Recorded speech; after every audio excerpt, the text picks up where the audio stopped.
Fox News alert. The first whistleblower of the Biden administration has just come forward tonight and said Joe Biden's attorney general lied to Congress. The FBI absolutely used its counterterrorism division to investigate parents at school board meetings. According to leaked emails, the FBI created a threat tag to track school board incidents and track parents themselves. Writing, quote, "We ask that your offices apply the threat tag to investigations of threats specifically directed at school board administrators, board members, teachers, and staff." This memo also undercuts Garland's sworn testimony before Congress. Watch. The Justice Department supports and defends the First Amendment right of parents to complain as vociferously as they wish about the education of their children, about the curriculum taught in the schools.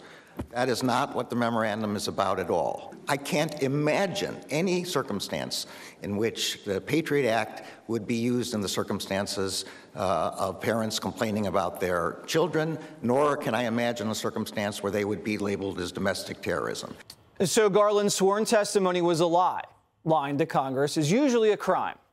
What exactly did the FBI do to innocent parents? Why did they treat them like domestic terrorists? And why did the Attorney General lie and cover up the program when he testified under oath to Congress?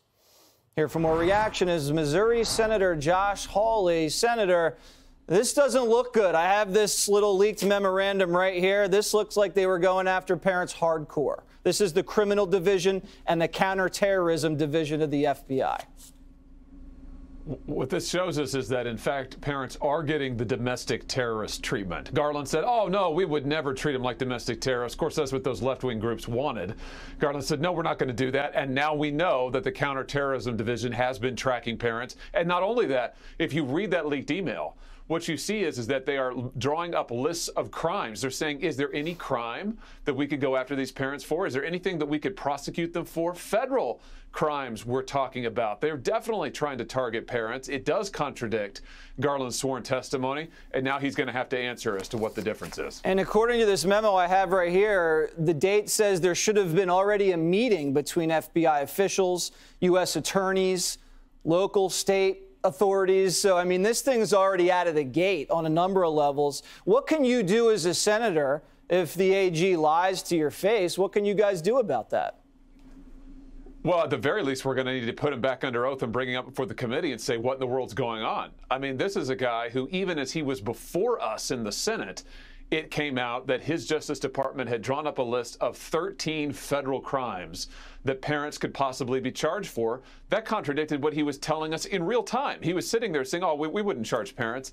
And then we obtained a memo from a Justice Department prosecutor that said, here are 13 possible crimes. The Attorney General has a problem with the truth. He needs to come back and answer under oath what is going on here. Why is the Patriot Act being used against parents? Yeah, he sure does. And lying to Congress, I heard people used to get in trouble for that. I guess some people still are getting in trouble for that. I don't know if he's going to get in trouble. He probably won't because he's a Democrat, so we'll see how that all shakes out. This just looks really bad considering what the FBI did with the Trump campaign and now with parents. I think it's just a renegade agency that needs to be held accountable. And from what I remember, whistleblowers were heroes in the media. I'd like to see how this whistleblower gets treated. We're going to find out very soon. We're going to now talk to you about something I think is near and dear to your heart. This CRT garbage that you're pushing back on. Some wacko, some 16, 19 lady on The View today said this. Listen.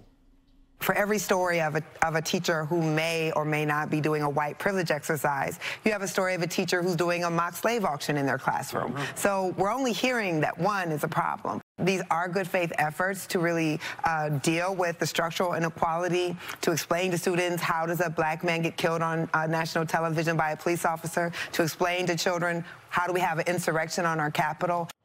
So, Senator, CRT is just a counterweight to these slave auctions that are apparently happening throughout public schools in this country. And then she brought up you specifically by name. Your reaction? Well, what my reaction is the folks who are the advocates of CRT live in an alternative universe, and they live in an alternative America.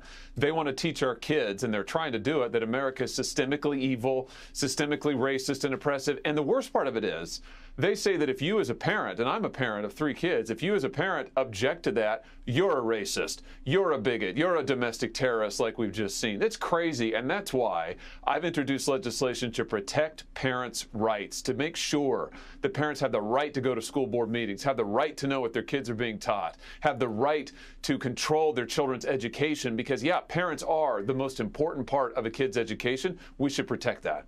All right, Senator Hawley, we'll be looking for that legislation and follow up. We appreciate you coming on Primetime.